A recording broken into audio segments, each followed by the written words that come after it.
Okay, and so this is the next series on the book club for Ibn Arabi. Today, we were talking about names of an engendered existence. I think probably what stood out for me the most in this 6 pages was the fact that there are names that you know that are divinely rooted in God. Like for example, he says like liar and humiliator and so on. But out of respect, we cannot ascribe them to him. That they are his names, but we cannot ascribe them to him, and that really stood out to me. And as well as this idea that you can only get closer to God through his names. So I think that that'll be something we're talking about. Other than that, I'll pass it to Jyoti. What spoke to me most are these two terms which he uses. So one is on page 43 on left side where he uses the word descent. And this is somewhere at the end where he says that when they heard that the real had named himself by them, they made this a descent from the real to them through their attributes. They did not know that these are names of the real at root. So when we are thinking that these are the names, as Javier just said, which cannot be attributed to him, and yet how do we understand them? So to us, we think that there is a descent that God has made. There is a descent from real that he himself had made. But on the next page, then there is another interesting word witness that comes on page 44. But before that, on 43, he goes on to say, this is like the third para, the lover imagines that his self disclosure through the names of engendered existence is a descent by the real for his sake. But from his horizon, this is not so. So, when you are on this path, so when prophets walk on this path, it appears that, so we think that there is a descent, but there is actually more than that. Because in each of these names, one is realizing that there is a bit of God which is always there. So he says in the end, when he sees that all are his names and that the servant has no name of his own. So what we generally in very common sense language we understand as descent, which we can see even when like you work with these slums and you work with the lower class settlements, and you know how do people understand tragedies? How do people understand sudden deaths? So they say that that's something that God has done. You know, that was one of the God ways to speak to us in a very common language. That's how people understand the descent over there.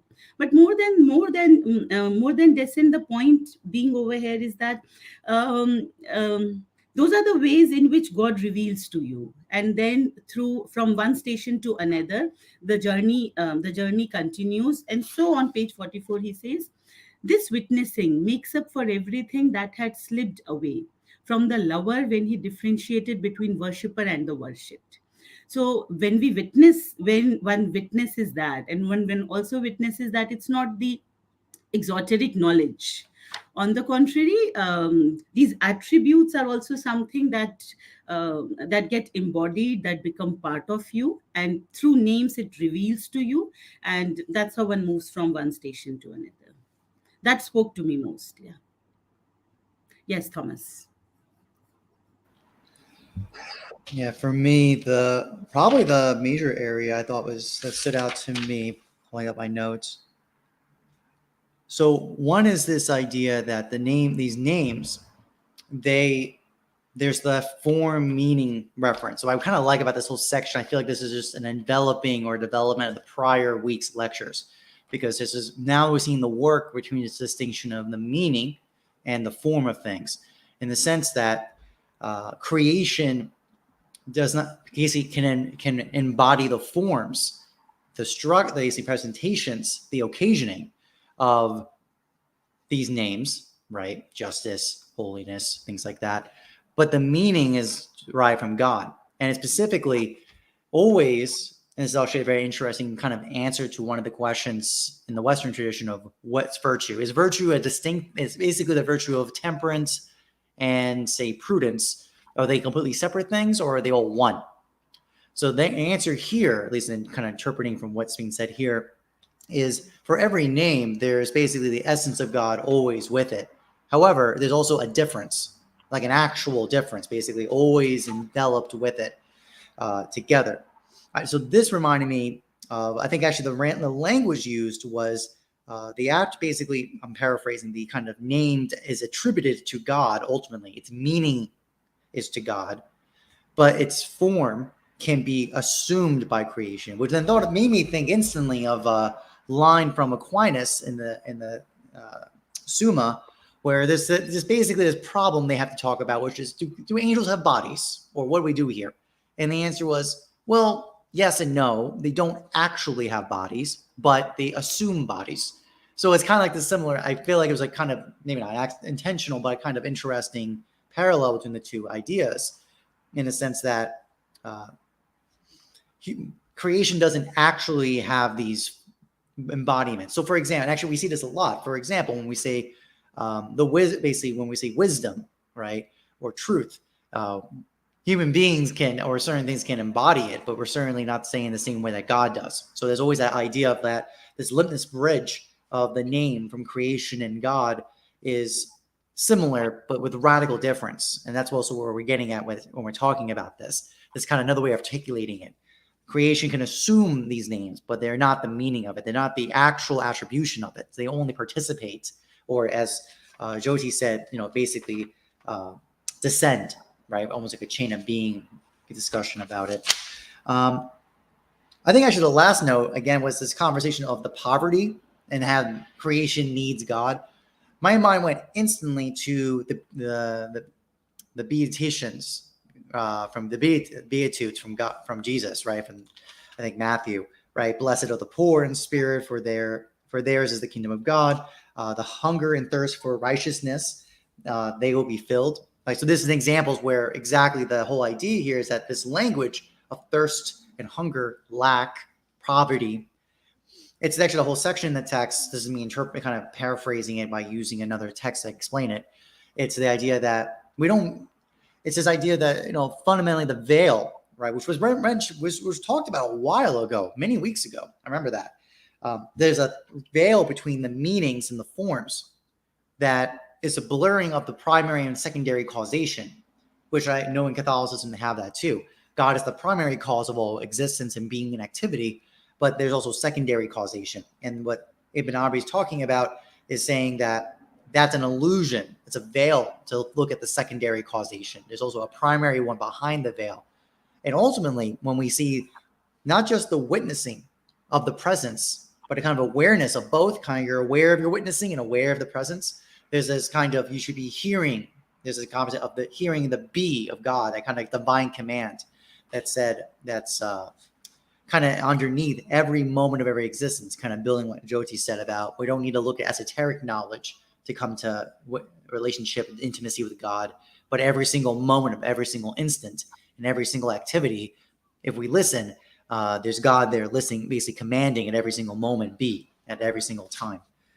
And also, last note related to the Beatitudes from God, from Jesus, is the pure of heart see God. So also that kind of a similar kind of talking about how literally the kinds of virtue we have basically on our station. A certain kind of station gives us more access to understanding and seeing God, seeing the face of God, that is. That's all for me. I yield. Hi. I really don't have much to add actually to what's already been said. But maybe, when the section starts, there's something interesting that it starts with. One is it starts with the question of engendered things. And I think we need to discuss, what does he mean by it? And he says the engendered things are the existence or the acts, the creatures which have been brought into existence by the divine command be, and which will pass out of existence when their stay in this world is over. And then I think this question of engendered things sort of remains in the text. And then how do we think through something which emerges from a divine command and then you know vanishes post that. And I think one way to think that actually would be when we look at names, we forget that we normally think of names as something, and this is written in this manner also, where we think that its relationship to God is already presupposed in some senses. It's already there. Every name connects to God and so on and so forth. But there's an aspect of this connection which actually comes into force when we speak a name. So, for instance, if you look at, say, Austin's work, or when you look at, say, Wittgenstein's, performatives in that sense. So, when I tell you shut the door, the shut the door is not simply that you get the meaning out of what I'm saying. You know that you have to go and act on it. The command built into it. Am I making sense? It's a very fascinating thing when Austin sort of wrote his how to do things with words, very famous work. What fascinated everybody was this insight that words are not simply through which you derive meaning. They have commands built into it. They have something through which you can do things. And if you go back and read, say, for instance, old texts, even say Vedic texts, and I remember listening to Veena Das the other day, one of the anthropologists, and she was saying that if you read old texts on rituals, the one idea on rituals was that they already knew what they were saying in that sense, the names that they had, fine. And then she asked that if that is true, if they already knew, then why did they have to have particular orders in their rituals? So first they have to throw something in the fire, then they have to go around it, whatever that order might be. That order was fixed. And when you actually go and ask the people who perform the ritual and so on and so forth, so they would tell you something of the nature that it's not true that we all that order is fixed precisely because the god that we are calling through our rituals actually emerges by us calling them. It's not something the command itself doesn't exist before we make the command in that sense, which is why that order becomes important for us in that sense. So there's a particular grammar through which Can you say this last bit again? the idea being that that that before they create that order, before they go in that order, it's not like the god existed simply before it, and now they are just simply worshipping it in that sense. That's one way to interpret it. What they are saying is that once they perform the ritual, it's through the performance that God appears to them. So you can have different kinds of performances. In one performance, you might be hitting the God in the case involved in the idea is that grammar itself gives birth to certain modes of association with God in that sense. It's a form of life, as Meena Das would put it. That there is a grammar to that context in that sense. And how do we think through that grammar in the context of names? And of course, if we take naming seriously, naming always brings itself with a certain grammar, as even he's saying. Naming brings itself with some particular relationships. So naming is not simply, we have a name which is divine and we have a god. That is one way to think about it. But I think there's something more tricky over there also, which is the very act of naming has a command built into it, has a through which you can you find a connection to God in that sense, and that's something which we may want to discuss further. I'm not sure how everybody else looks at it. You know.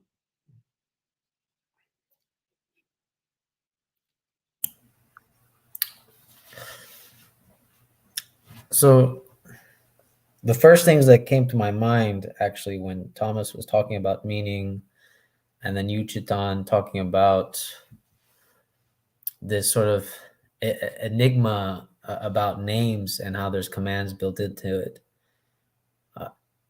It also, well, just to go back to what Thomas was saying, it made me think of this idea that actually we cannot possess meaning in itself.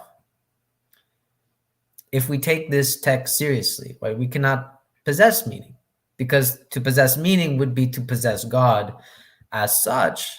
But then there's this irony where towards the end of the passages, it talks about this where the worship is the worshiper and the worshiped are like on the same level, and that actually to be a servant is a name or a name of God himself. So this is almost like a very, I feel like a very interesting thing that when people talk about, oh, I want to find meaning in my life, I think that in this text, you could say what they're looking for is not a meaning as such, but like the movement through a name. And the question becomes not what is my meaning, but what is the name? What is the name through which I can get access to the meaning itself? Which proposes actually more of a challenge to humanity than just, finding the meaning, finding or creating meaning as such. It actually, it already, the funny thing about looking for meaning is that it already has built in itself, like Chitan has kind of alluded to, is that there's this already an invocation before God appears. That's like the really funny part about this, is that actually there's almost like this non-formal prayer, a non-formal ritual where you want to know. And so there is this sort of order already where in order for you to know, you have to ask. And so it's like, and the ritual I think is this kind of asking. It is this invoking, it's this asking, but it's also like a command that's built into it, where we are responding to a command because we can tell that in order to invoke something, we almost feel commanded to do it at a very almost helpless level. And I think, when we look at circumstances of helplessness, when a man resorts himself to, and this for me has always been a fascinating principle, is that when I see somebody that has never believed in anything, but he will all of a sudden be like, oh, if there is a God, I pray to God, that, something will happen here. And so it's like instantly he is commanded and at the same time invoking through a kind of name that he's not aware of to reach access to a meaning. So but what Chitan poses is, something very complicated. But it is fascinating that when we think about the names, there is this built-in command, invoking. And I do like this idea when we bring in anthropology that people perform the rituals first with some type of order in order to grant access to God himself. And with that, I'll pass to Jyoti. Briefly correct over here. When say Rinatas is talking about gods in the Hindu context, it's different from gods as we name it in say Islam. Reason being that in Hinduism it would be more of pagan religion. You would have many gods in that sense. And then there would be Brahman or something of that nature, the one before behind it. So gods may be more related to angels, say in Islam, in that sense. You may have a better translation of that nature. It's not like God, God with a capital G. Yeah. That's like the function of like the Brahma is, he's like the most like the unseen God, right? If that's what I understand. No, so you have the three Hindu, the Brahma, Vishnu, Mahesh. Brahman is the creator, Mahesh is the destroyer, Shiva, and then Vishnu is the manager, processes, in that sense. You have these three, but even these three are actually manifestations of what you call Brahman, the universe, the one single, which you have in, say, which will be more corresponding to, say, Allah in Islam in that sense. Then you have these in intermediary gods. The one is not called the god in that sense in Yeah. Hinduism. The one is the one. Then you have gods. So those differences, of course, come to thinking. Yeah, that's interesting because it's almost like this. You can almost look at it like those are the names, but the ultimate God per se is unnamed. Like you wouldn't be able to say it as such. Um, Yeah, like, it has. You may call it Brahman. You may call it something of that nature. You know, mm, the ultimate reality or whatever. okay. In that sense. Of course, in Gita, Vishnu reveals that he is the ultimate reality to Arjuna and so on and so forth. Yeah, I think this relationship between meaning and command is something which is interesting. So, in this part of the world, you are being told that whenever you are confused, just endorse, embody the meaning of your word to find some way out. Whatever your name is, and whatever that name means, you just become that. That might just throw some light at you. And now, when I was listening to Chetan, it came to me is that it's not just the meaning, but it's almost like a command that comes to you. Now there are three things which are happening in this text, and the way I'm trying to understand. So he starts with this properties and effects, and he uses the word divine names are reflected within the cosmos through effect and then through property. For the property, he uses the word hukum. Hukum, which is also another term, I mean, the way I would understand it, which is a property, but it also means certain order to it. There is another word which is being used over here is haq. Now, haq, of course, I don't know the connotations, I'm sorry. But when we look at haq means right. It's there in the text. Within the right, in bracket, we have written haq. But it's a command, but command is also a demand. So whatever you are being commanded upon, the command comes because there is a demand also. And in the text, Chittick also points out that the entire need of the names are also coming because the cosmos was not there. So God needed the names. Had cosmos been already there, then maybe all of this was not required. But since there was a movement from non-existence, so he says on, yeah, I got it on page 41. When the cosmos comes from non existence into existence, its faces are many, and these seek the names. I mean, the objects named, even though the entity is one. So, since there was a movement, and there was literally a demand which was there. Um, Again, in the following paragraph, there's a very interesting word that he uses, which is kun, be.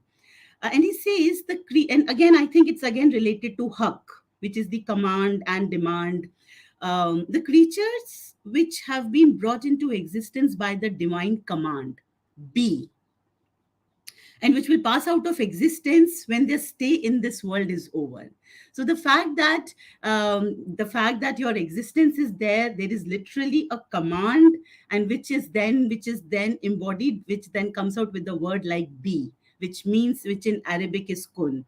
um, I also liked it otherwise because in Bollywood there is a very famous song. I'll just post the link over here, which you should just listen, which is Kun Faya Kun, where this person is like evoking the lover, and the lover is this man's lover, but it's also the God. That how, to me, reaching you means reaching God, and it means Kun Faya Kun, which is like, it means be, just be. And how, when I am in the presence of God, and when I am in the presence of my beloved, there is a certain kind of be that I experience. Second thing to which I really want to, which again Thomas was talking about, and I like, which is his idea of poverty. Now, the way Chittick is talking about poverty, and the way Shayak, I guess, is talking, I was not very happy with the way Chittick was talking, because there is this kind of conundrum, how do we understand poverty? But if you look at what Shayak was saying on page 40, so he says, So we say that Abu Yazid, who moreover is one of the people of unveiling and finding, said that God said to him in one of his visions, approach me through that which I do not possess, lowliness and poverty.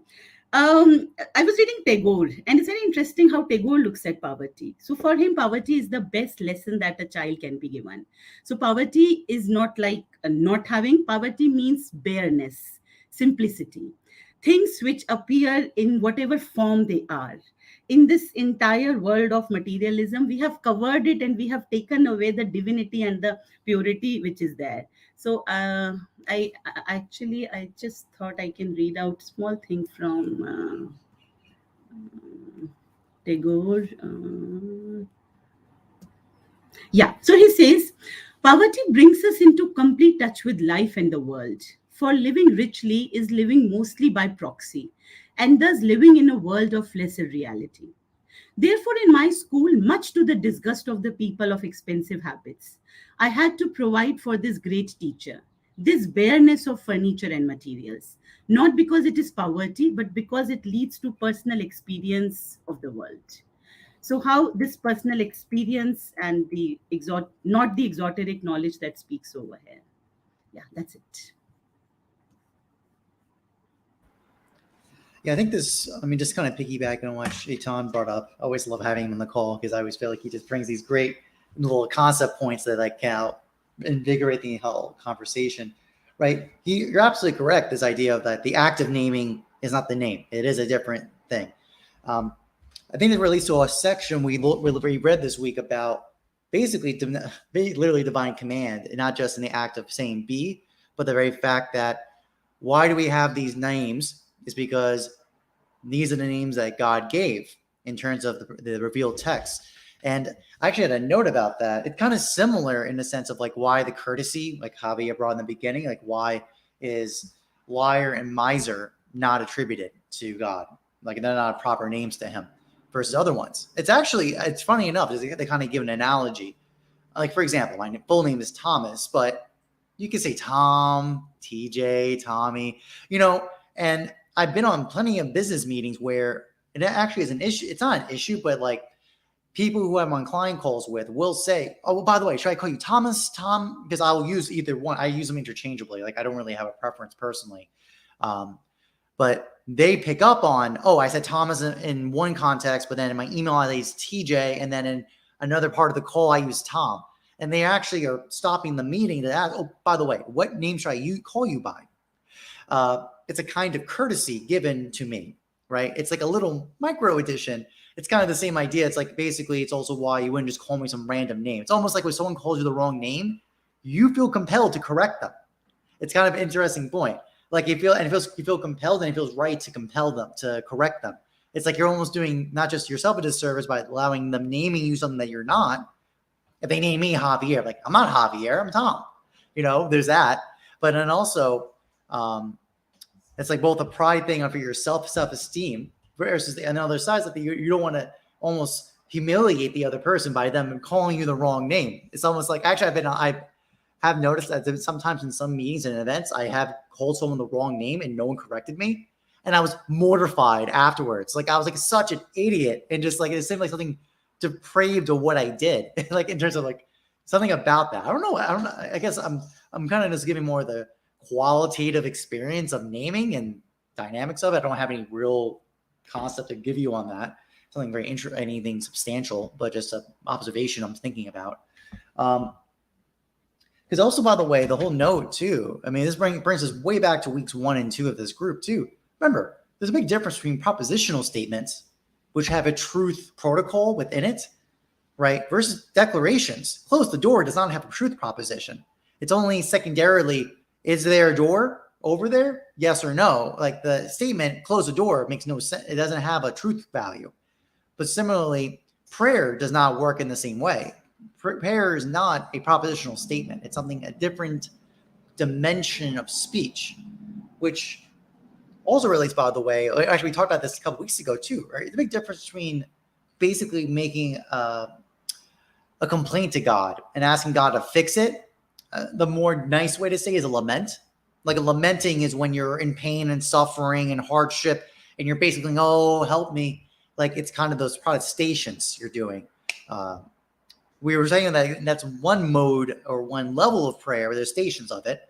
There's higher levels than that. That's still valid. You still should go to God because that's the whole point. You're in poverty and God gives you everything. And that's actually, by the way, I think this is why I use the Beatitudes by Jesus as an example, because it's not thirst and hunger in the normal sense. It's a different kind of mode of it.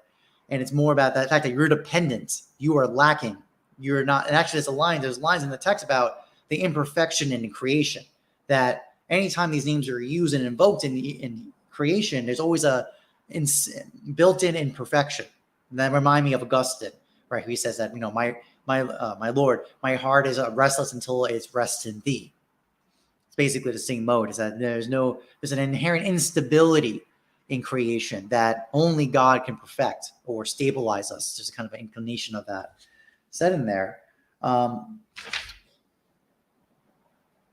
reminding us, because Ramadan's coming up, so for those who are observing, we all know that the whole point is to become more pious by not just like, I think one level is go, oh man, I'm just making a sacrifice for God, but another side is like, no, you're actually getting more aware of how much dependent you are in God, right?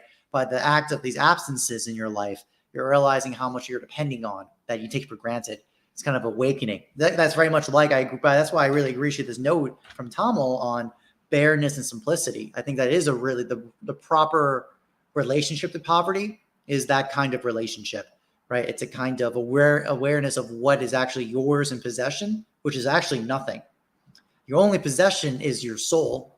Everything else is transitory, and that's as Javier, me and Javier had in our kind of solo call when we had that little miss up in timing, where at the end of it, when we were solo, we were like, well, wait a minute, the only relationship you have is God. Everything else is nonsense. Which I was like, yeah, you're right.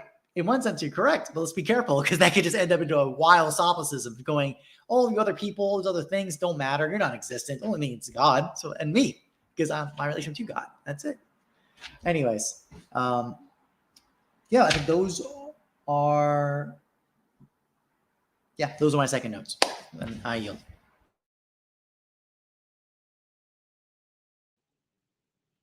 I think brilliant. It just sort of maybe immediately sort of respond to that question of force in language in that sense. That there are truth propositions and then there is force. So if you look at it, a sentence can be true, false, and then it can have some force. Yeah, that's one way to think about it. In the sense that I might call you a name, somebody might call me a name, you donkey or whatever. So one is whether it's true or not, and then it would have its own force. Whether even if it's false, I would be forced to react to it in some way. If you look at children calling names, that is how it works. When a child calls another child a name, it's not simply the truth and false of it that really impacts. There's a formative there which needs to be accounted for in that sense, and we need to.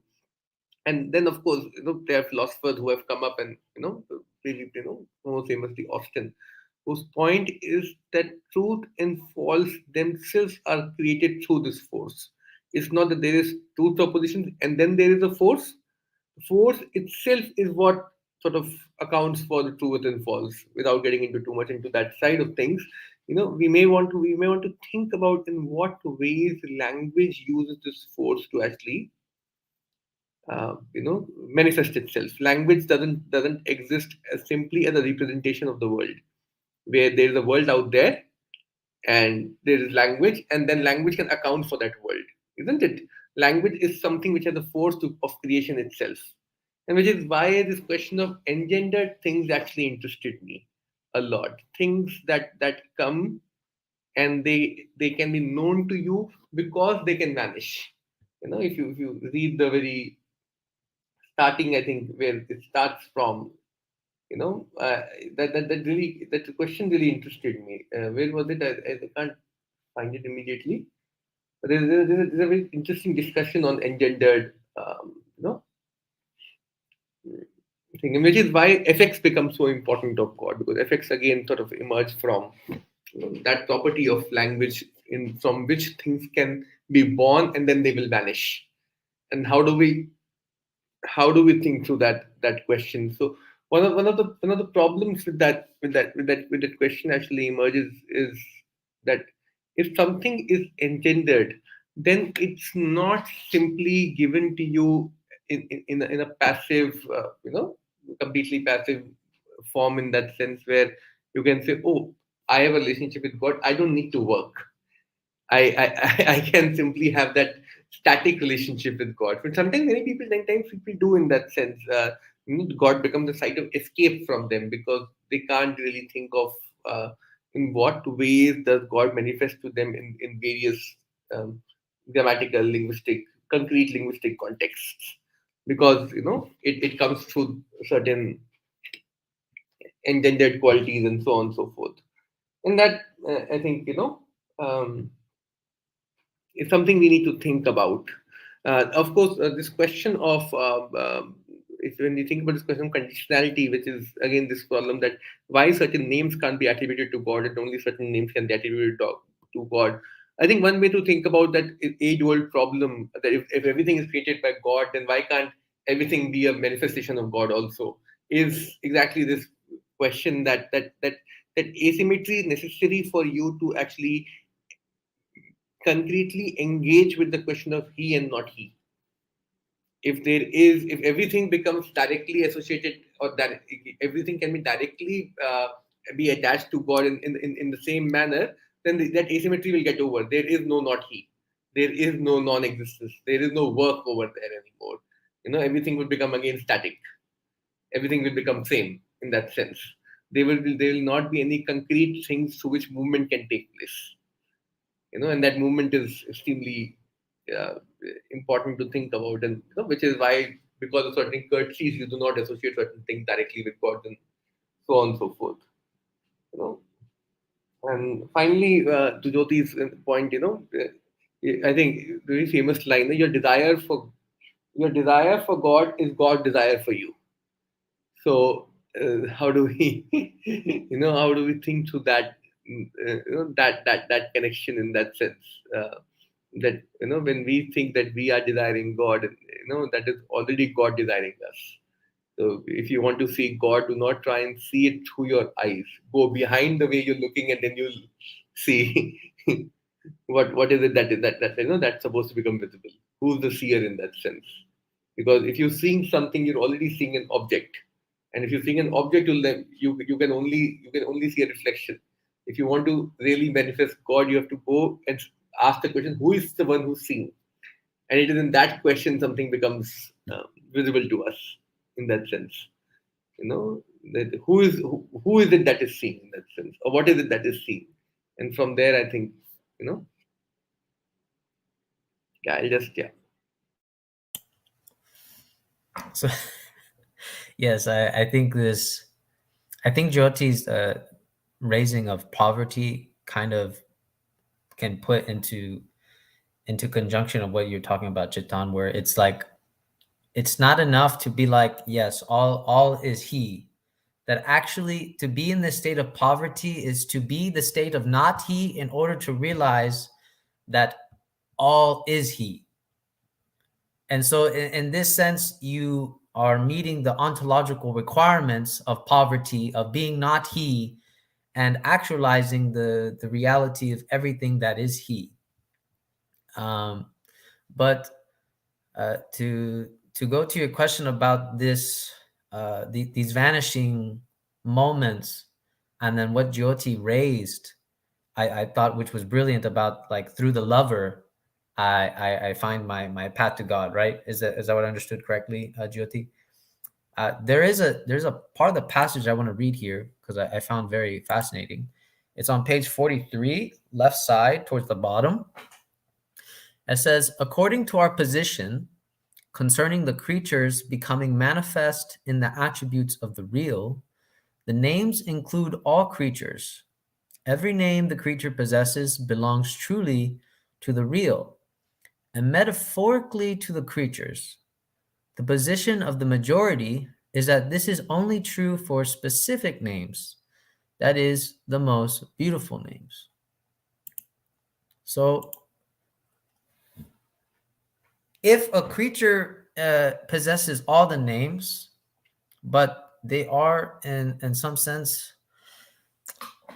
I don't know. I mean, I feel like there's a way to read this passage that actually what I concluded in a very strange way is that our relationships with each other, and just to play off of what Jyoti quoted, is actually, it's not that the way that we relate to God is metaphorical, but the way that we relate to each other is metaphorical in essence to God.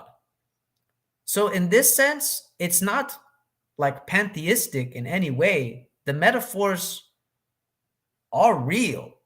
But it's that once you realize that it is, it's funny about the metaphor is it that it kind of embraces the idea of he and not he,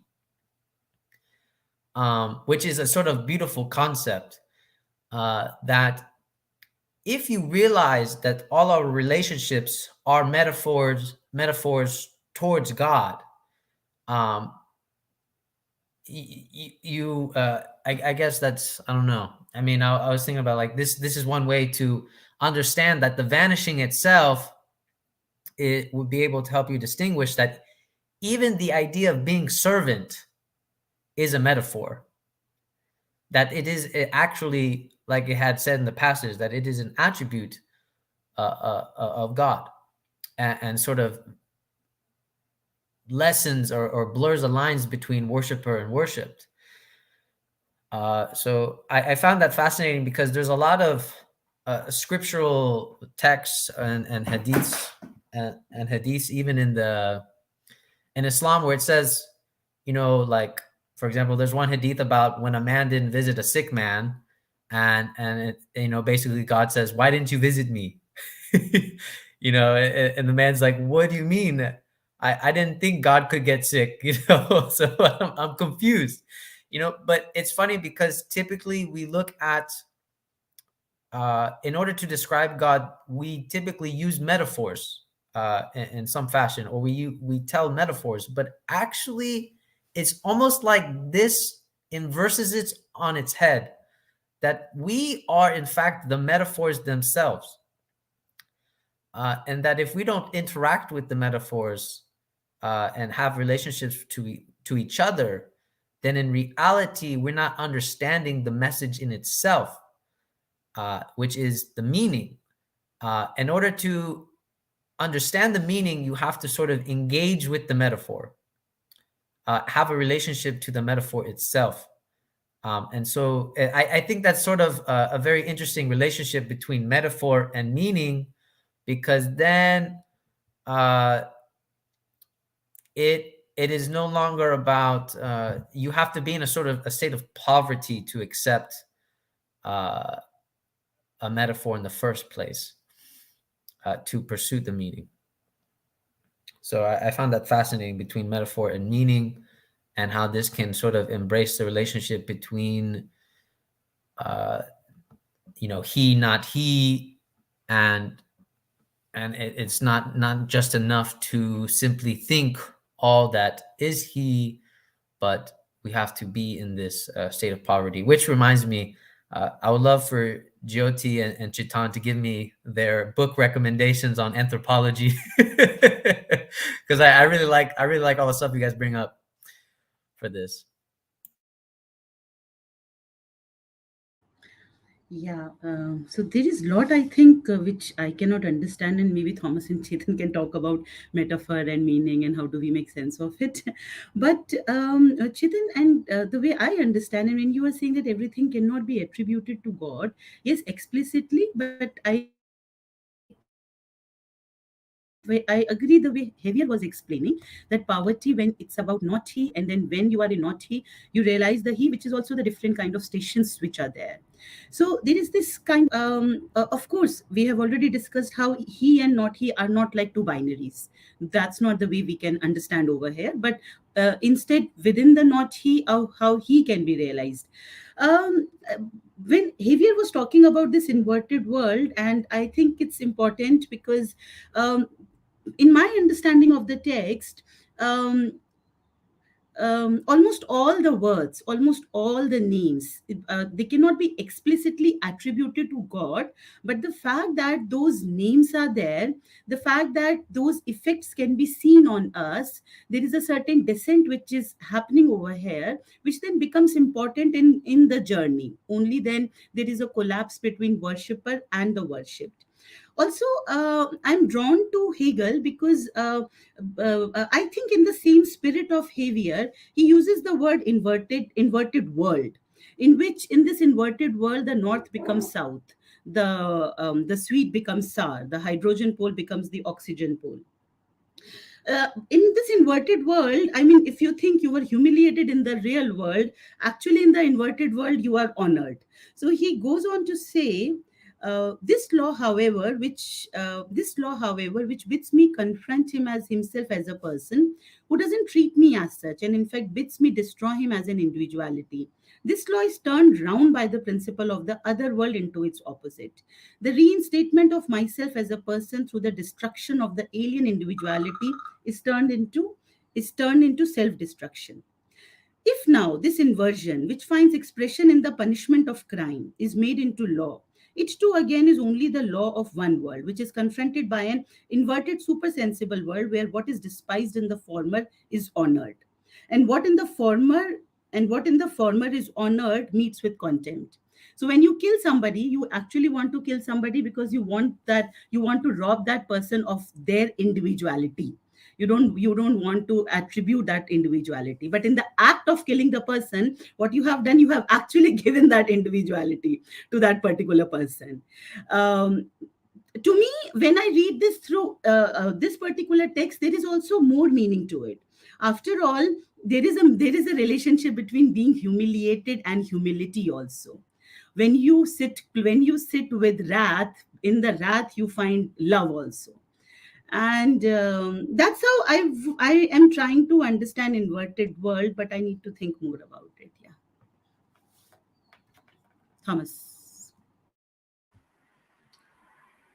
Yeah, I mean, Javier, I think your framing about the metaphor and meaning, I think is a very powerful one here, I have to say. I mean, because for example, like the whole point of metaphor is that it's not it's been usually a lot of times collapsed into equivocation, right? Equivocal speech. So, but that's not what it is. It's a middle state. Aristotle said it's a middle state between univocal and equivocal. So it has certain qualities of similarity and certain qualities of difference, which is exactly what we're talking about here with this essence, difference, unity kind of approach, and how the separation between the forms and the meaning is a veil. So it allows for this ambiguity and this confusion potentially. So I think that's very appropriate. And by the way, the reason why I also say that, because metaphors, when you're in the domain of understanding the metaphor, have this like transparency of understanding of meaning. So that's why this quality is really important. It's because you can even judge a quality of a metaphor by how precise and how bright the image in your mind comes from the statement of it. From a metaphor. So I think that's a really good framing of it. And actually, by the way, this whole saying of like the story of the sick man being confronted, the man being confronted for not visiting their sick person. Why didn't you visit me? You know, that's a very much that, you know, basically the idea that in the presence of multiple people, there's the face. I actually wrote my note, the face of God. So literally in the face, in that exchange, a face of God appeared in that moment. Jyoti's comment about this kind of duality approaches. There's a section where we're talking about here where you could place the contrary names against each other, right? They're both true in the sense they're not, then there's not a role of contradiction occurring. It's just a different framing or appearance between the two meanings. So for example, the abaser or humiliator and the praiser and the uplifter. So God does both, basically, based on the context. I think that follows through pretty clearly, my understanding. You know, and Shaitan's comment about the engendering, you know, my note here instantly, I wrote down the fact that, you know, God is the beginning, the beginner, the efficient cause, and then he's also the end, the final cause for creation. So it's the cause of the activity of creation, but it's also the end where we return. So this idea, because you know, Shaitan's talked about a couple of times today, the emerging and vanishing. And this really, I remember from the other talks from a couple weeks ago, the idea of like on the path facing God, you're going to face God, well, involuntarily, because everything returns back, everything's getting annihilated back to God. But we also have a choice in terms of how we get back to God. What face of God are we going to confront and encounter in the end? And yeah, and the note about, right, there's been many comments that God's love and mercy is far superior than his wrath and judgment and the other aspect about him. So I appreciate this note about God desiring you, and God wants to come back to him. That's an interesting point, right? Because generally the comment that God needs nothing, that's generally the position. So even the conversation about poverty, God is the rich, he needs nothing.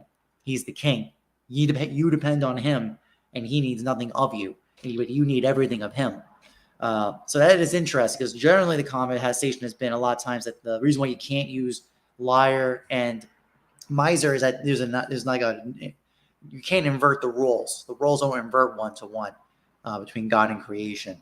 So we've been talking about this a couple of times, a couple of cycles now. This idea of like when it does invert, when there is a perfect symmetry between the worshiper and the worshipped. I don't have an answer for that. I didn't see that in the text, so maybe someone wants to help articulate that better for me. But I am hearing this a couple of times. I'm not sure if the text right now explains what that is per se. And that's all for me. I yield.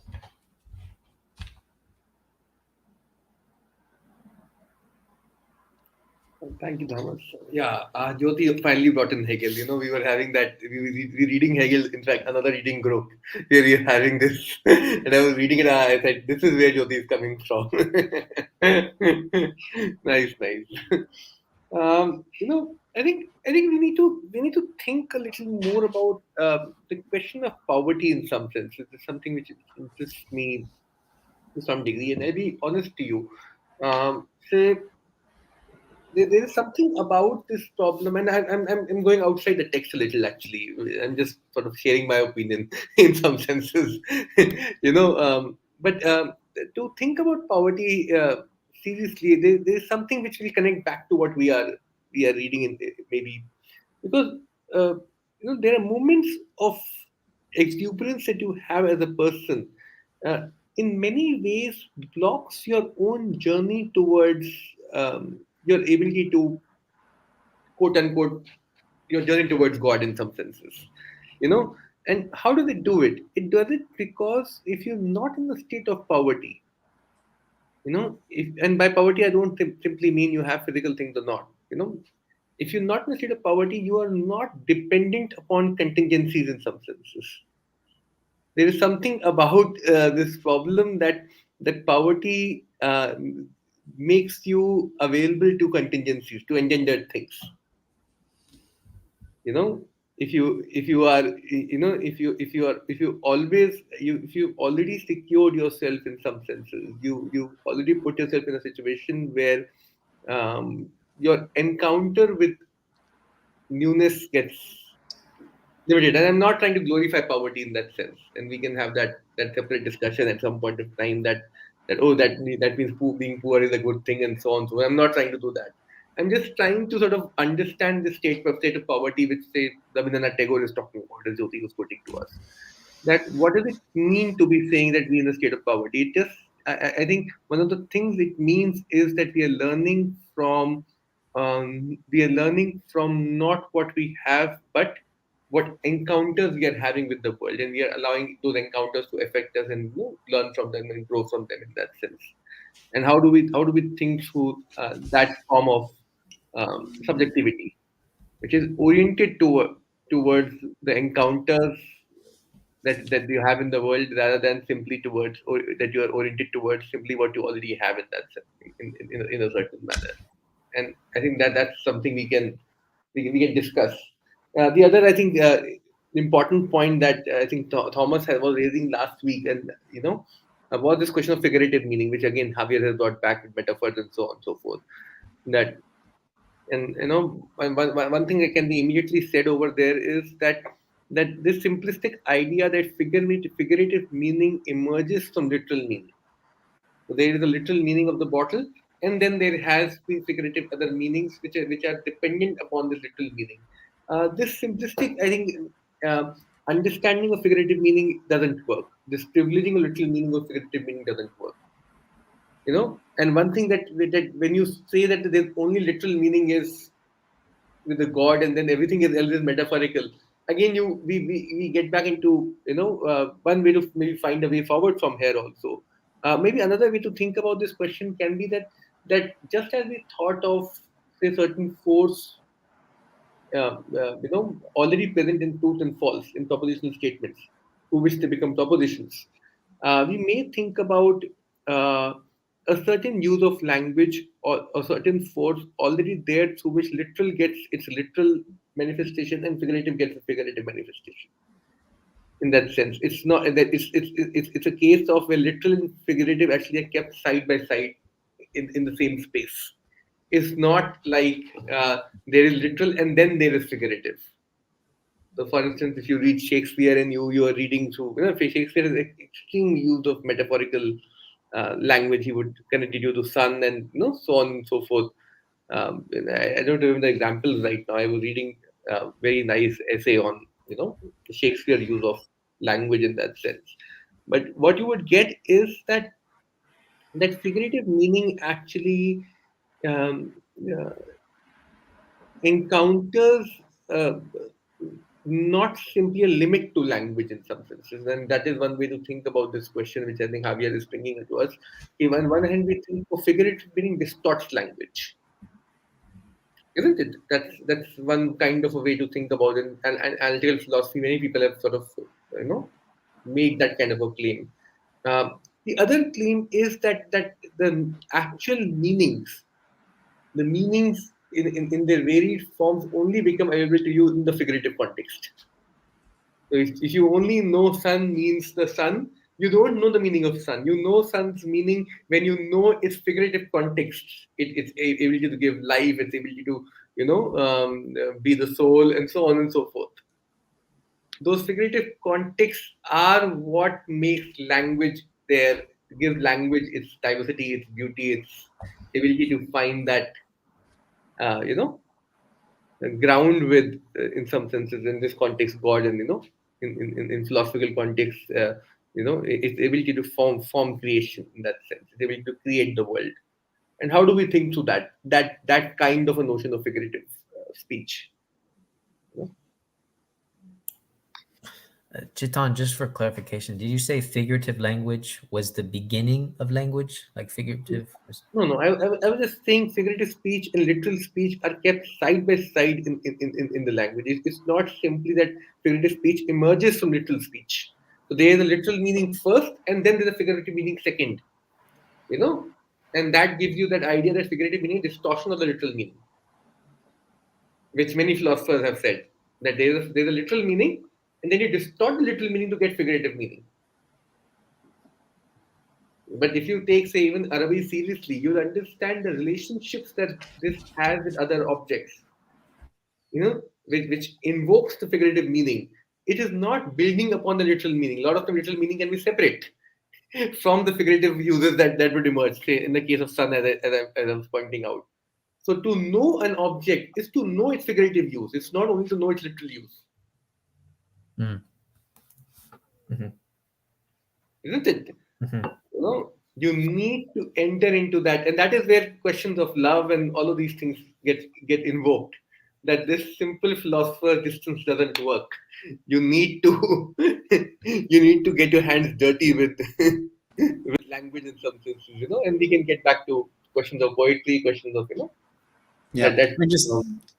Just to build on that, sorry to go out of order, but just my mind instantly with the bottle, like he bottled his emotions up. You're bottling your emotions up. Like, you see my point? Like that the meaning of bottle there is it's being abstracted into a different meaning. Absolutely. And unless you can do that, you've not yet, this simplistic idea that metaphors reduce language, distort language doesn't work. Metaphors are the site where language comes to its full use in some senses. It gives you its most creative powers. its most creative dimension in that sense. You know, metaphor, all figurative language. You know, you can look at metonymy, and you know, and we can have those discussions. Say in Lacan also metonymy becomes important than Jacobs and Lacan's comments, and those discussions we can have in philosophy, and you know, various points. But we need to have an orientation towards figurative language, which is different from, say, what you know, our logical, you know, mind sort of orients us towards. Mhm. So, so what I picked up from that, just to kind of put it back into the text, would be that this idea of figurative language is almost like if we take God Himself as literal meaning. In this sense, like when you were talking about before, literal and figurative, they're not really. It's almost like they're not really different as such. Uh, but it's funny because you're saying like figurative language is like the bridge. Is the bridge to things, if that's what you're talking about, right? Did I understand that correctly? That the figurative language, it's like the bridge to meaning, to relationships, to am I understanding that correctly, Chitan? This idea of figurative language? You can think of it in that manner. My limited point is that figurative language is not a limitation of language. It is Yes. its most its most vibrant part in that sense. Okay, yeah. You know, it's not that you know the literal language and now you can distort language to find figurative relationships. No, that doesn't work, because figurative language is the point where language becomes creative. It actually engages with creation. You know, you can create the world for yourself, and so on and so forth. And just to build In the on that, practice, and just to build on, just from my interpretation on working with Shitan's point, the fact that we can use metaphorical statements and they have a clarity of truth, they have understanding behind them. You can make a statement, he bottled up his rage, and you know exactly what I mean. That's what's pointing out here about it's a little more nuanced. And not only is that it's a generational creativity, but it has truth claims, powers in it. It has some power into it. I don't know if I want to go extreme to call it. Maybe it's a little too extreme to go to say it's truth claims, but it certainly seems to have understanding. So we can say, so when you are in conflict with someone, you could say, "You seems like you're bottling up your emotions. You seem upset. You're bottling up your emotions." They could say, "No, I'm not bottling up my emotions." They can confirm or disconfirm the statement. So it does seem to have a truth propositional power in some way. Hmm. So I like this idea that the figurative language is not the limitation, but can be the very source of, or like the path, either the source of creation itself or the pathway to creation itself. And I also want to bring in this idea of that when one is lacking, that when one is in a state of poverty, that this most comes about. You know, it's interesting because actually it's not the figurative language that is the limit, but it is actually your state of poverty that allows you to bring forth the creative element of figurative language itself. That means that when I am angry, I have to then force myself. It's this weird, I'm like demanded to use some type of figurative language, not as a limitation, but as a creative way to express exactly what I mean by when I say that I am angry and that all of it is bottled up inside of me. And so I feel like there is this dialectic between poverty and creation.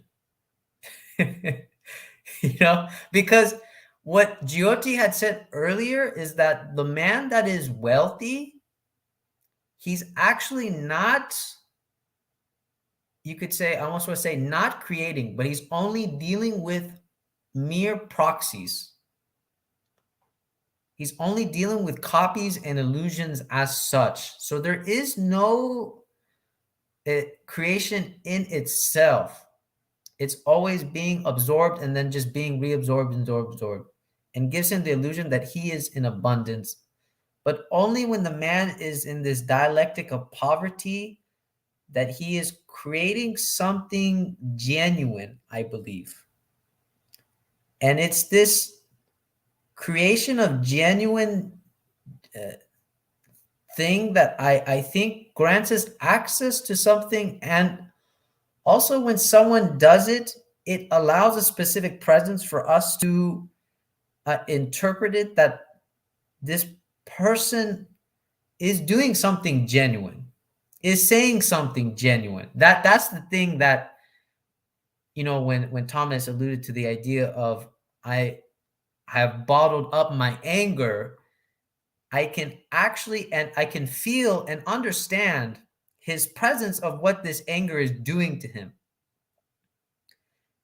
And so it has to be his state of poverty that is also his limitation, and at the same time his initiation into creating something. So I like this idea that actually figurative language is not the limitation, but more the, you could say, the, I don't know, the creative energy, the creative force that we kind of go about creating the world, and such. But it has to be through this a state of poverty as such, and that in order for us to create anything, we have to constantly expend uh, this kind of like abundance that comes. For example, like like commands, divine commands, like give to the poor. Uh, uh, there's many like Quranic understandings and Hadith understanding that even like smiling to somebody is like a sign of charity. Like you're giving something, you're expending what is given to you.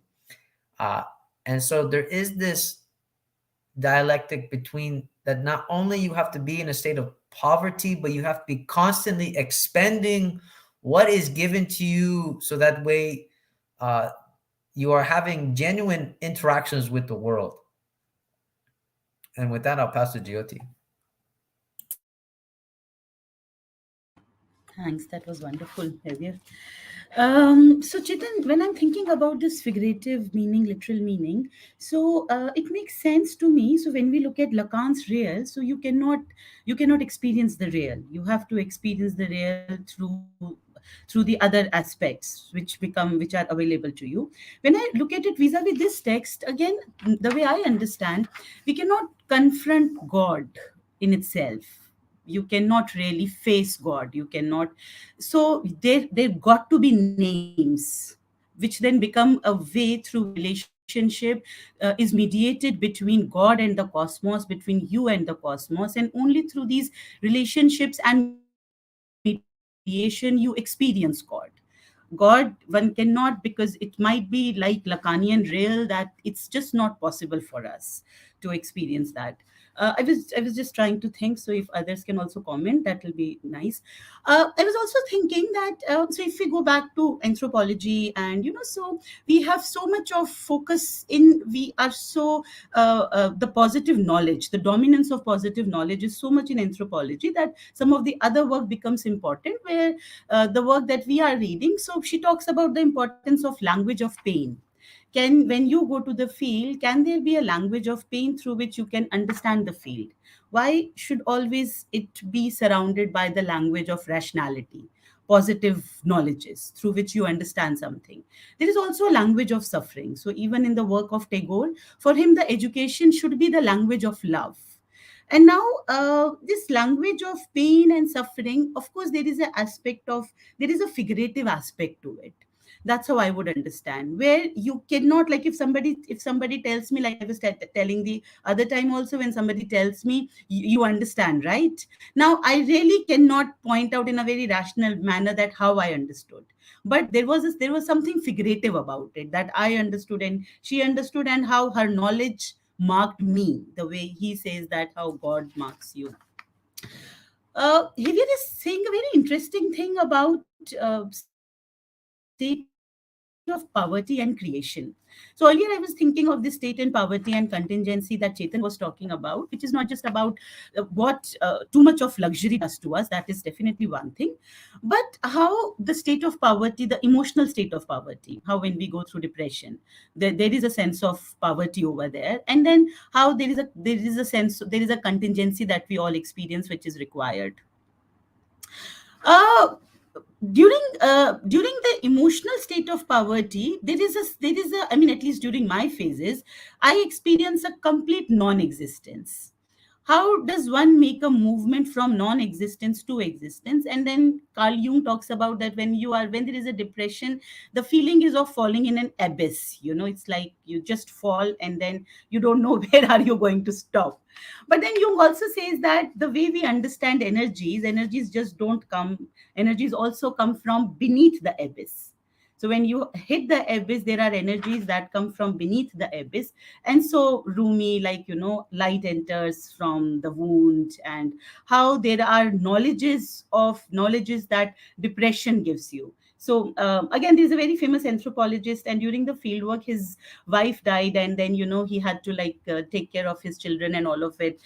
And then in this, when he is into mourning and all of it, then there were words that were coming to him, words of his wife, words of his field work and all of it, and poetry came to him. And there are then the poems that he has, which to me came from his emotional state of poverty, which to me, what Javier is talking about, the creation that becomes possible.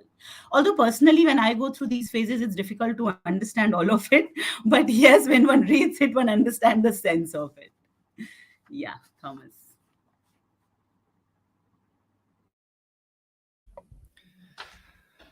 So, yes, I agree. Javier, your comments were, I think, really great right now in this cycle. One thing actually I wrote in my notes.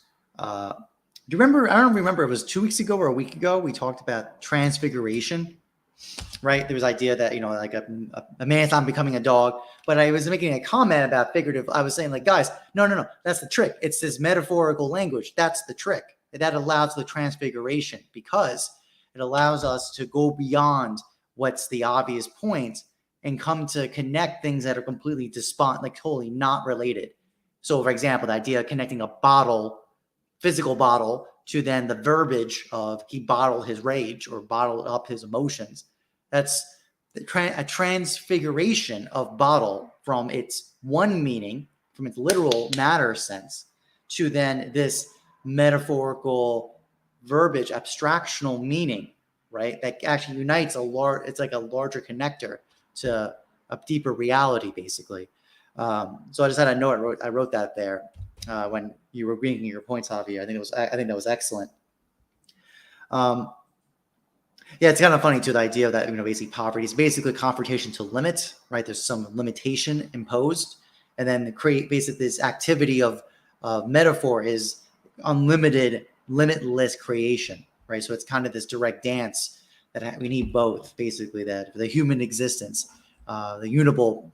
I always call human beings the unable one, because we're the one that is not just angels. We don't have just rationality like angels do, intellect like angels do. We also have physical bodies. And the question ultimately, why did God make all the angels prostrate to Adam, right? And I think that's probably the way, my kind of building on what's been said here is that's the reason why. For man, for all the fact that he's made out of dust and he's part of this poverty, it's directly part of his existence. He's able to still engage with the unlimited activity of creation, right? Creativity.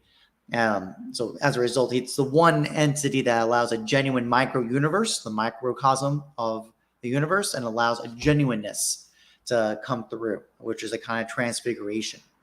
I think that was really powerful. And Jyoti, your comments about, by the way, this idea, I'm going to just put a note in, right, this language of pain and suffering.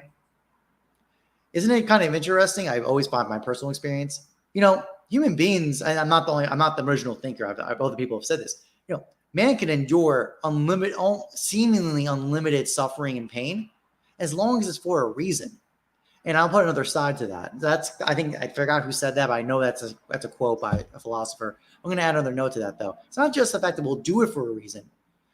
What we truly seek when we communicate our pain and suffering is understanding. that somehow, bizarrely, the pain and the suffering and the hardship can still exist, but the very act of intimate awareness and understanding of the pain and the suffering, for some reason, dissipates the tension, dissipates the entire suffering of the act itself. Yet it still could be there. That's the part that's so amazing about it. Like, for example, I mean, actually, Joji, with that in the anthropology case study, right, where you had a subject say, you know what I mean, right, by some tension with their partner. It's kind of a weird, like, that act did not remove the tension or issues with the partner, but the very act of communicating that to you and her using that language to express a kind of mutual understanding released the tension, at least temporarily. Something very bizarre about that. Just something very, I want to put that in there in the pot of consideration, because I think that's just a weird phenomenon. It's a weird desire of this need of understanding. And we have to, sometimes that's the thing. It seems like emotions and suffering and pain are a quality that the literal language will never get us to. We have to use our creativity of language to even come close to approaching it and having it be understood by others. Anyways, that's all for me. I yield.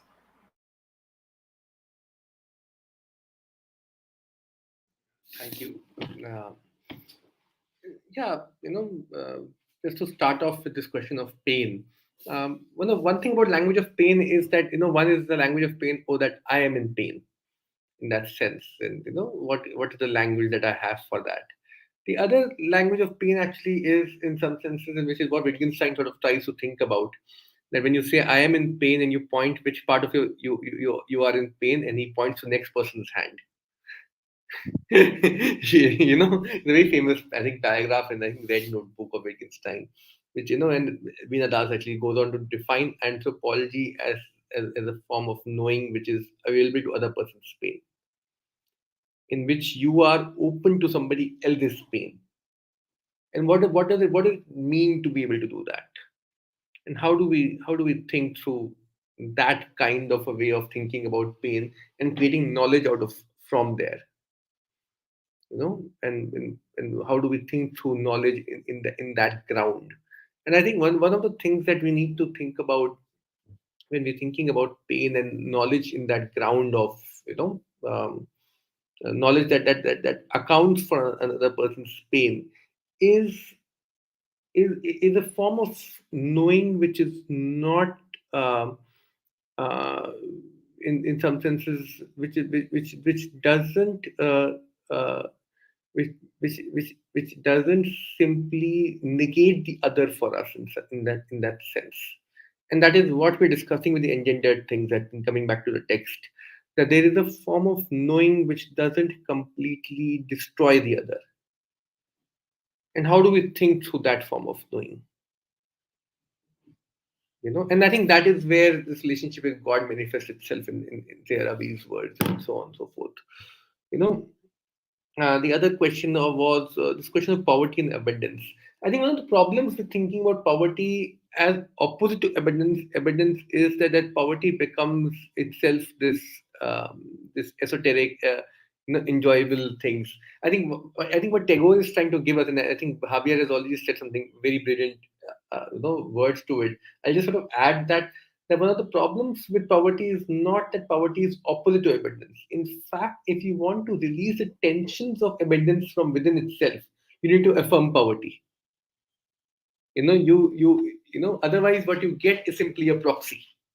Otherwise you simply get is a world in which you've created a world for yourself which is completely, in some senses, imaginary, which is not going through language, which is in some senses psychotic, as Freud would put it. There is something psychotic about that kind of a world in which which is completely devoid of its own poverty in that sense. And how do we think through that? That kind of a problem. The other, I think, remark was on the question of truth that we were discussing, and I think Thomas is right in that sense that we need to think about truth not simply in its propositional sense, but as a point of conditionality or point of origin in some senses, through which knowing actually occurs, through which speech actually occurs, through which human beings form a relationship with language. Truth becomes that brush with the real in that sense. It's not simply this distinction between truth and lie, truth and false cannot capture our relationship with truth, through which speech actually emerges. You know, and in fact, what the distinction between truth and false, truth and lie are much later distinctions. In fact, lying can be much more truthful in certain contexts than simply speaking the truth be. And how do we think through that kind of a relationship with truth in that sense? Wonderful, Chitan. It actually reminds me of a side reading that I've been doing. It's called the Letters of a Sufi Master, and one of the letters says that one of the trainee says, "I'm going to say that I am nothing," and then his master said, "No, don't say that you are nothing, and don't say that you are something." He said, just say Allah. That's it. He's like, don't say that you are nothing or don't say that you are something. So I think this kind of alludes to what you're talking about, Chitan, that it's like you cannot just make this opposition between abundance and poverty as such.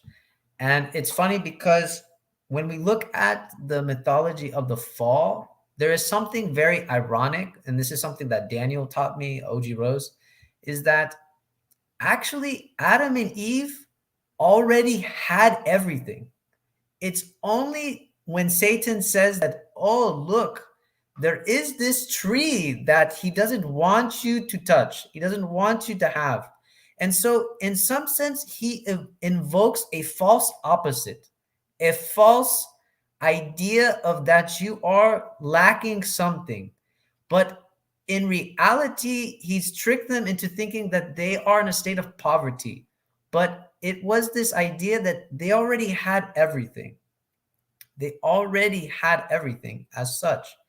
And it's funny because there is this meta realization that in every moment I am going through the mythology of the fall itself, that I'm always constantly being tempted with being told that I am lacking something, when in fact I am not lacking anything.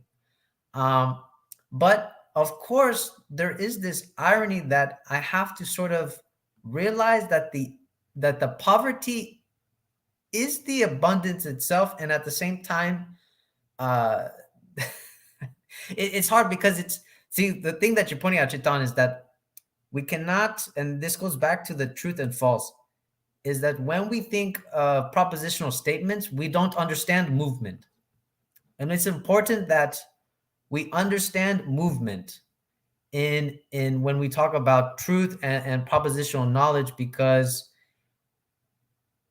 we can talk abundance and we can talk poverty, but we are still missing the point that we don't understand the movement. And when you understand the movement, there is no such thing as one or the other. That's why I like the Sufi talk where he says, don't say that you are nothing or something, just say Allah. Just say Allah. So he kind of negates like both, uh, which is fascinating to think about. But to kind of go back to this idea of what Jyoti was talking about, when when we are in a state of emotional poverty, for example, like I always like the emotion of sadness, because for me, sadness is like the revealer of all truths, because I can look at something and be like, wow, all of this was meaningless. But at the same time, if I take my sadness seriously, it is what the army verbiage, it is self-corrective. It actually provokes within you a sort of reorientation that, like, for example, when Jyoti was talking about the men that are in abundance and everything is proxy, the reason why they're constantly discontent is because the very discontentment itself is provoking a reorientation that they are not listening to, and that they refuse to listen to. So I've always found it fascinating that actually any type of lament or sadness provokes a sort of looking the other way around for me. That it's almost like facing the wrong way, if that makes any sense. If that makes any sense, that when you finally come to the truth of it, and sadness tells you that all of this is nothing, in reality, you realize that it's almost similar to you're like facing an empty wall, and you say, "Wow, actually all the stuff is over there." You know? So I've always found that kind of fascinating with, at least for me, with sadness, because Rilke talks a lot about this, about how sadness itself is this source that allows us to, that is a source of like revealing that not a lot of people pay attention to. So with that, I'll end there.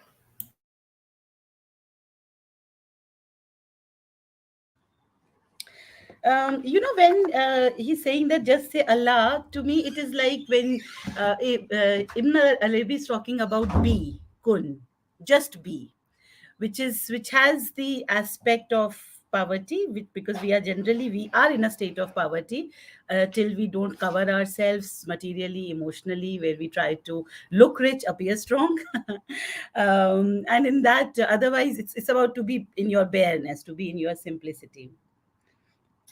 This idea of pain and knowledge which Thomas is talking about is actually very, very exciting. We were talking about it last time also, when we were talking about this entire idea that it's not just about understanding God or reaching God, because the entire process, the journey has to be through knowledges.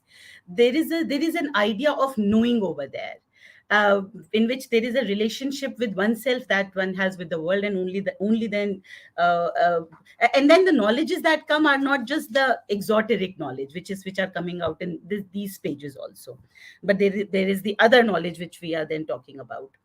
This idea of knowledge is connected with the I'm trying to understand it with what Chetan was talking about when he's saying when we don't negate the other, and when we are ready to make the other part of us. I don't know how to understand this with this text. And on page 39, last para. So he says, God says everything is annihilated except his face. He continues the verse with his words.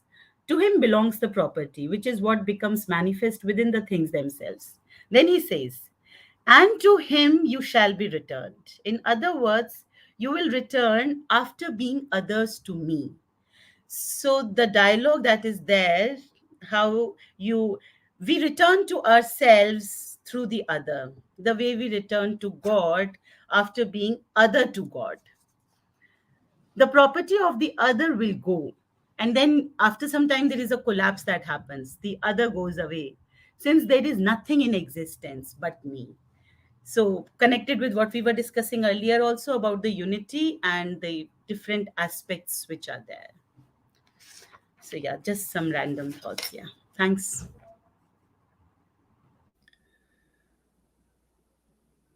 Yeah, I think the let's. Yeah, I think the right kind of build on what Jyoti said and what Javier is saying, right? The understanding of movement. That's kind of the whole point, right? When you're into a conversation about lamentations or people suffering, part of this is just going through the journey of listening to the other person, sharing the trials and tribulations, and especially if it's a very tragic moment. In tragedy, there's that right, that turning point, that moment of revelation where the situation completely turns on its head, and your understanding and understanding of this person has completely turned around because some new revelational information got presented to you of an event or an emotion or a circumstance or an occasioning. And that going through that journey of understanding with the person is what's happening here.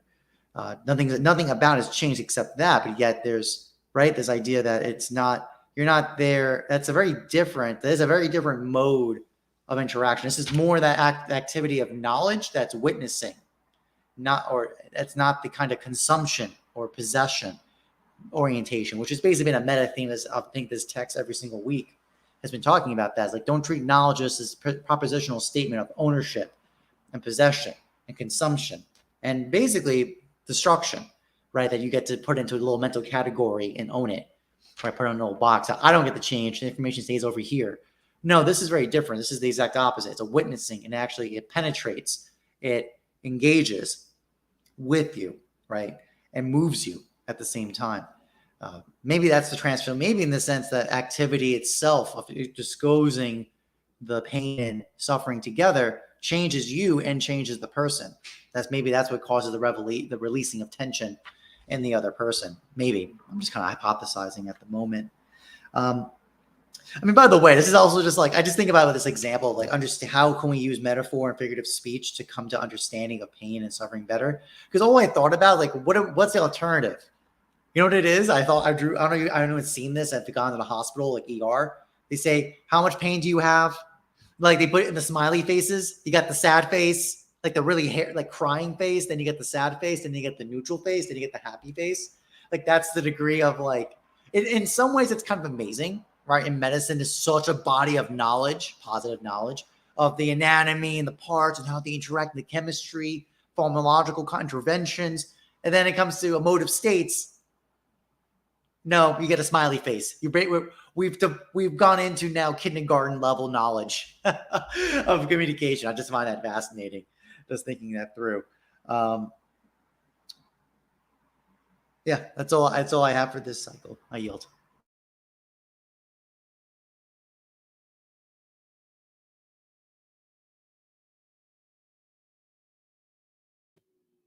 Just to take this, I think, dialogue of pain forward. And I know we're a little off topic, but maybe we can come back with Arabi in some senses. But I was thinking about Freud's pleasure principle in some senses, and if you think about this question of ego in Freud, you know, ego is a protective layer against the environment outside, isn't it? That's what Freud is trying to show to us, and this thing of pleasure actually protects us in that sense. Ego wants pleasure because it is able to give you a certain protection from the outside, and which is where we can see the question of poverty very clearly coming out. Because poverty is something which allows you to open to the outside in some senses. But isn't that a very very limiting way of thinking about pleasure principle in Freud in that sense? I think there's a better way to think about pleasure principle, which is that pleasure itself includes or has to accommodate degrees of pain to function. Pleasure is not simply opposite to pain, and it's already there in Freud. This thinking is already there in Freud. That if you want to actually accommodate other person's pain, or even have a language, as we know, as Javier was telling us, the cure for pain lies in the pain itself, as Zumi would say it. What does it mean to be saying that? It doesn't mean that you are trying to say, "Oh, I'm in pain. I should always be in pain, and it's a very bad thing." And it doesn't mean that. It's not that. What it means is that your very activities of pleasure can accommodate varying degrees of pain. There is a form of pleasure which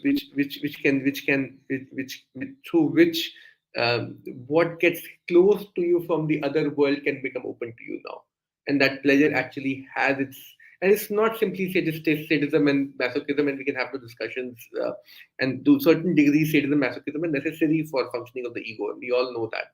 That ego has to include pain within the pleasure itself. That is what Freud's point was in both these terrains. That ego has to include degrees of pain within pleasure itself for it to remain an ego. You cannot have a form of pleasure which can get completely other to pain in some senses. And that's a discussion we need to think about. That there's a much more complicated relationship existing over there. It's in some senses that it's not simply, oh, if you have too much pain, you have no pleasure, and vice versa, and so on and so forth. And how do we think through that relationship? I'm not sure I have all the answers there myself. I've not read enough Freud or Lacan to be able to make certain, with certainty say, oh, this is what he was saying. But all I'm pointing out here is that we need to think of a more more nuanced relationship between pleasure and pain, such that the pain becomes the ground through which the other, or the outside world becomes visible to us in a pleasure seeking behaviors also. Otherwise, you can find certain points of functioning where you are split from your own pain, where pleasure itself starts covering your own pain, and then repetition happens and so on and so forth. And that discussion we can think about. Yeah, I guess I'll just stop here. Yeah. So I think it's useful when Jyoti was talking about, how do we think not negating the other.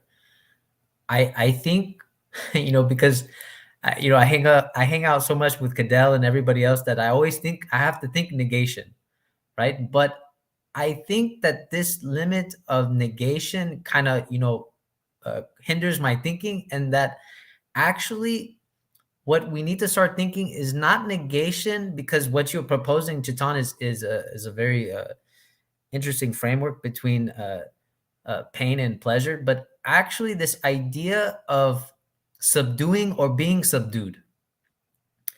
And I think about when I'm a nurse, right?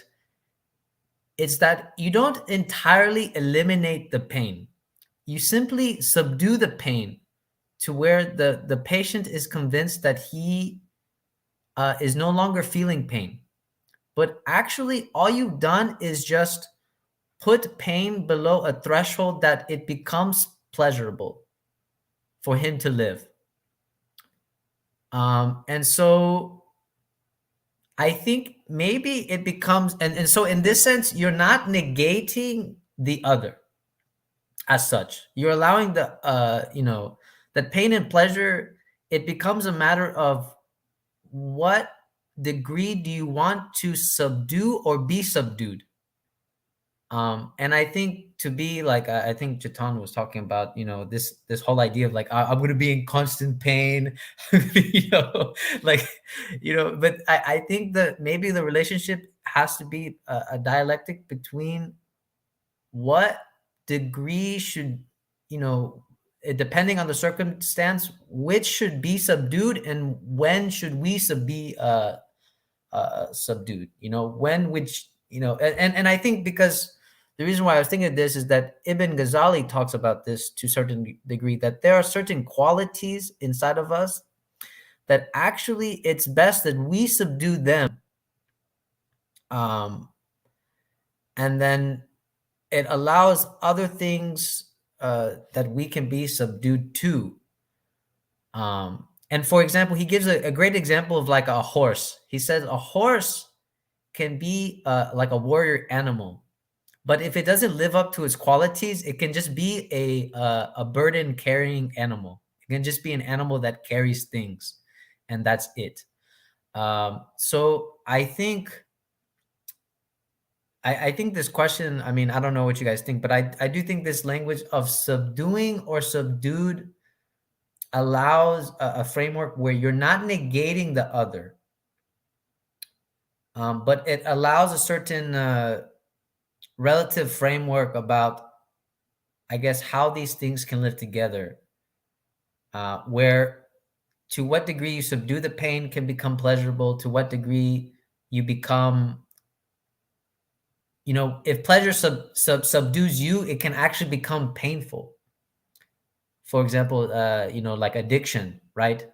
Addiction, when pleasure subsumes you, it becomes painful. So I do think there is this dialectic between this kind of word. So with that, I'll pass it on.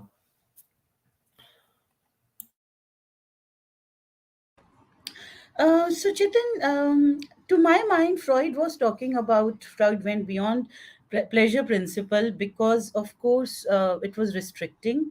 You are saying a very interesting thing, but I have not read like a lot of Freudian original, so I don't know. But the pleasure that allows degrees of pain that needs to be accommodated. So how we just cannot understand it through pleasure, and there is a pain. After all, one thing that pain does is that it doesn't let you interact with the world. It just stops you at all levels. One is within one's own mind. Yet I don't know how do I know it's not a binary, but yet I can't process their reconciliation. I can process the reconciliation when Javier is talking about subduing and subdued. Also, when cure of pain, we say it lies in pain, things that we have been discussing, and it's also connected with Plato's idea of which Bernard Stiegler really draws on pharmacon, that it's not like there is a poison and there is a cure. On the contrary, whenever we are whenever there is anything which we think is poisonous, the cure is something that can come from that poison only. So from the pain itself, the answers and all of it can come, but I need to think more. Well, I love these reading groups because you can make so many connections. So, Thomas, I think that was brilliant, and I got Vinada's book about act of knowledge, that is witnessing an act of knowledge that is not only consuming, and how that becomes a way to reach to the other.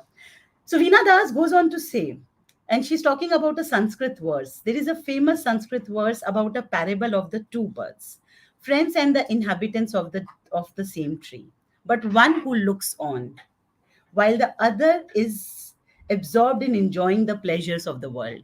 So, one who is only witnessing, and the other who is eating.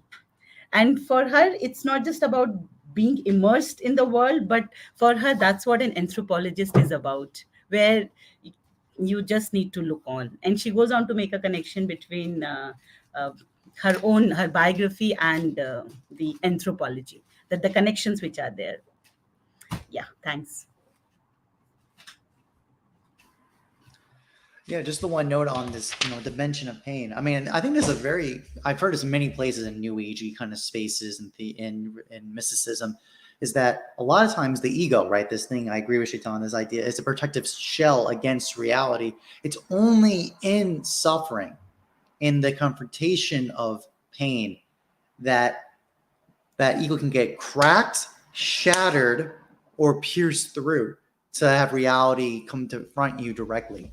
I think that's a very common spiritual principle or idea that basically a life of pleasure and luxury your tendency will be to self-insulate and just you'll be divorced from reality because you don't need it reality. You could just live in its fantasy world.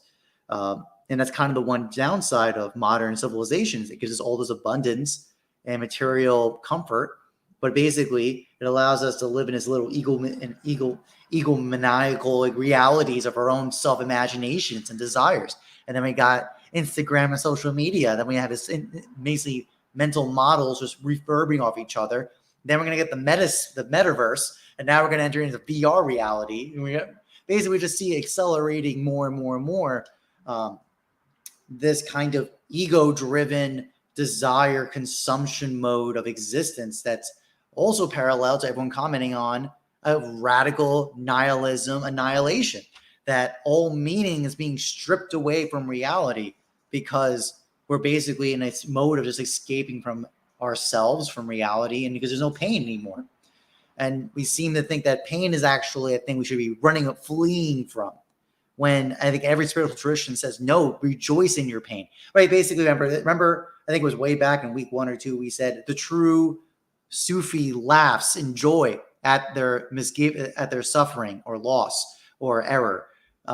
This is kind of the kind of articulation of that spiritual Sufi tradition, right? And there's plenty of the other traditions talk about that too, right? That it's only in that piercing of pain and suffering that real reality can enter into our consciousness, into our awareness. And by the way, actually another note, right? It's kind of not wacky, but just kind of build an example.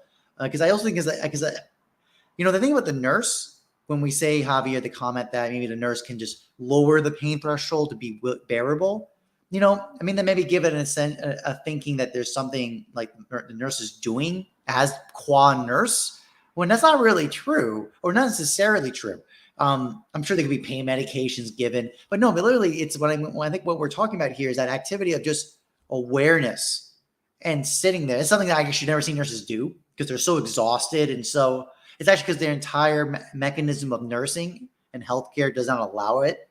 You can't actually sit there for 20 minutes and actually sit there with the person who's, say, getting has cancer and listen to them as they go through chemotherapy and how much it sucks and how much they're losing their hair and vomiting and nausea because they've heard it. Because from their perspective, they've heard it 1,000 times. They just go through their day. They don't give a shit. They're just going through. It's just blind to them, but that suffering is very real for that patient. So what we're talking about here is that nurse, at least my understanding would be the nurse or the doctor who actually sits there and actually sits there to understand that patient's suffering and loss and hardship. And that act somehow doesn't remove the pain, doesn't remove the knowledge, doesn't remove any of the hair loss, but yet there's understanding. And that releases the pain that was there before. And then everything in our it's almost like the example of like, that's the spiritual path that everything in modern material reality is not about. And we see the distinction so radically of how different qualitatively that is. And ultimately, that figurative and metaphorical language is necessary to be that bridge, to be that connector, especially in moments of pain. I think it's a very powerful understanding. Very difficult, demands a lot of the soul. This is not something that could be just a formula, right? Because actually, I think too, also, we are like active listening. Like I see this a lot in self-help and in business development and leadership. It's like, oh, you got to be understanding. It's like a formula. You get this recipe of like, be earnest and summarize what you heard and repeat back what they said to you and all this other stuff. But then that kills, as Javier said, there's no genuineness in that. It's just a formula. So you're actually now, again, egos come in play, abstraction has come in play, understanding in terms of knowledge and possession has gone into play, because the actual act of emotional intimacy is divorced.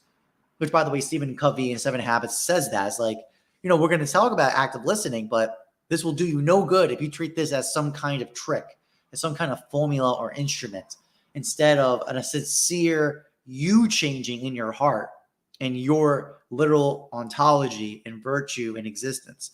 So I'll close on those notes. Thank you. It's been a really good time talking to everybody. I'll just quickly add to what Jyoti was saying about pain and pleasure and why we can't think through that relationship. I think one simple way to think through it is that certain pleasures only become available to you when you experience certain pains in life. Why that is so.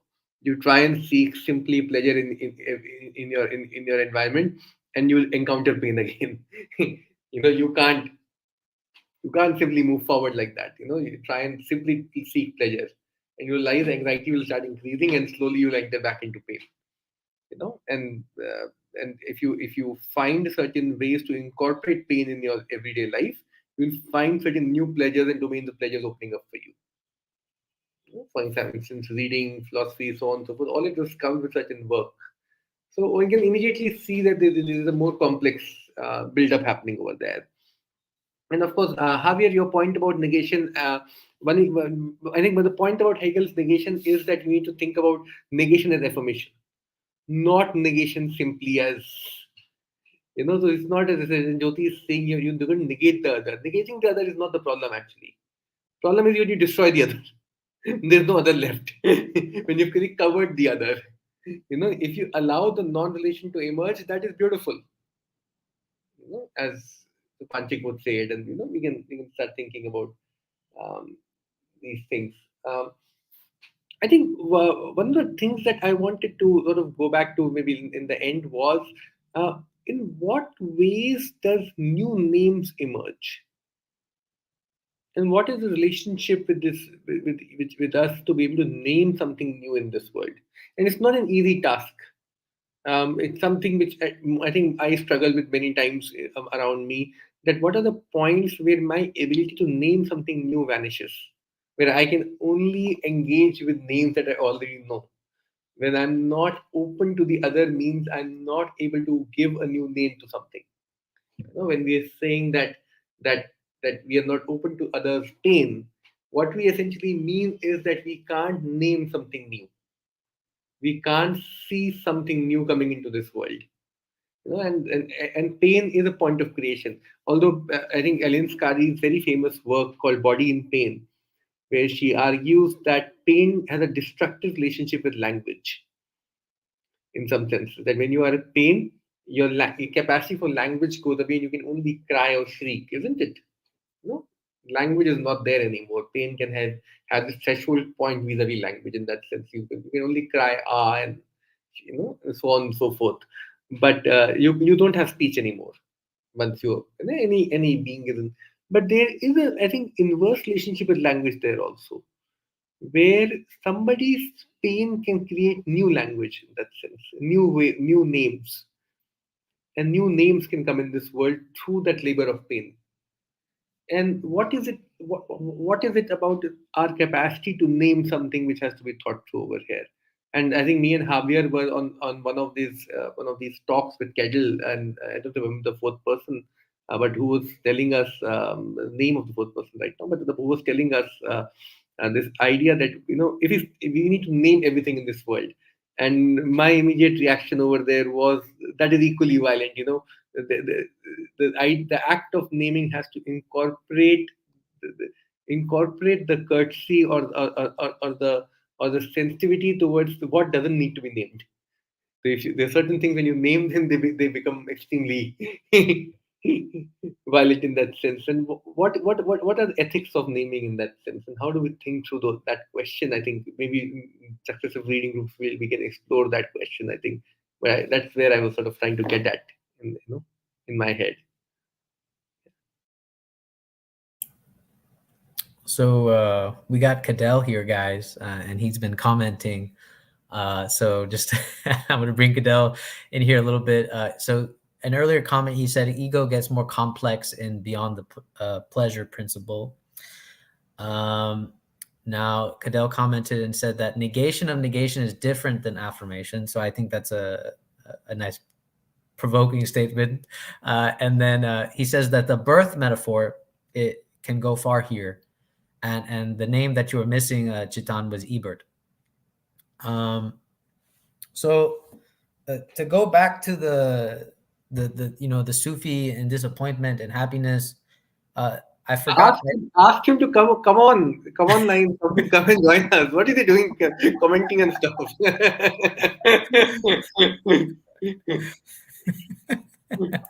He has not seen him in a long time anyway. He's not been doing his Freud workshops. I think I can invite him, but let me see. Let's see if he can copy and paste that link.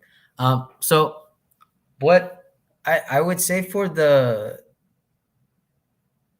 Sufi disappointment thing is that when we talk about pleasure and pain, is that what the Sufi did is when they said, when you feel pain, that is when you are meeting, you are veiled by the other. But it's when you realize that you are veiled by the other, that you also know the other is there, and so it becomes pleasurable. So it's like, in some ways, you don't negate the other, but there isn't a direct affirmation as such, almost, I want to say. That it's like when you come across pain, it is like, it's almost like, oh, yes, this is good, because that means that there's something there. And I find it interesting when the Sufis talk about this, when you keep running across the veil, is that it's the veil that is painful. But when you keep running up on this veil, they use that as a sort of kind of affirmation that, yes, this is good and this is pleasurable because God is there. God is there. And that actually I have to do some type of process to where this veil can become lifted for me. That you could say, in some sense, that you have reached your station, you have reached your limitation of the station, and that now you have to somehow transcend the station. And so the question of knowledge kind of gets provoked here again. Another thing, when we talk about knowledge and kind of going through pain, is that, I've heard this before so many times with like young people, when they say, I wish I knew before I did this that this was going to happen. but it's the very fact that that had to happen so they could know. Is that you had to go through that in order for you to know. Other than that, you would have never known. And so it is this type of witnessing that you do begin to know. And it's when they are not witnessing that they go through this phase in their life where they're saying, I don't understand why this is always happening to me. Why does this constantly happen to me? It's like someone like constantly running into a wall, without really realizing and witnessing that it is itself a wall. And so it's funny because I've gone through this with my own life. Why do I keep picking these people and so on and so on? But it's not. The funny thing is it's me. It's me that I have the tendency to keep picking. Why do I keep picking that? And then you start realizing that you have some type of maybe some some trauma or something that you're trying to live through. But yeah, I think for this we'll do the last round if anybody wants to wrap up, and that's it.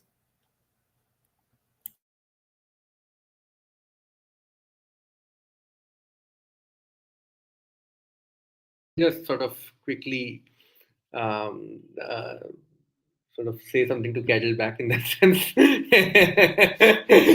There is already soaking mean that even if you think about Hegel's negation of negation, what I mean by negation and affirmation is not that Hegel deludes debate in that sense. What I just mean is that even if you think of negation, there is a conservation going on, that is, a sublation takes place. There is the very point of negation actually is in some senses, and something we need to think about, that that negation itself doesn't mean complete absence. In fact there's a level of negation through which something is created, uh, you know and which is something we need to think about, and that is what, we can get back to Hegel's discussion on negation. But I think that is the part of negation that needs to be affirmed, not in that sense of philosophical thinking. I'm just sort of making it in that sense, that the negation between the self and the other, in that sense, the gap between self and the other, needs to be affirmed in that sense, that is itself a site of creation of something new. That gap or that difference itself is not, and that's a minimal point. I'm sure Gadget would already be saying, I already know this and stuff. But I'm just making it for us over here, where the difference itself is not, you know uh, it itself is a site of creation. It itself is a site which needs to be walked through and governed, explored further, rather than the site which itself needs to be destroyed in that sense. And how do we think through that kind of a relationship in Arabi's thinking now? You know that because naming actually emerges from that difference itself. Without the difference, there is no naming. There's no need to name anything. Without that minimal difference, and how do we?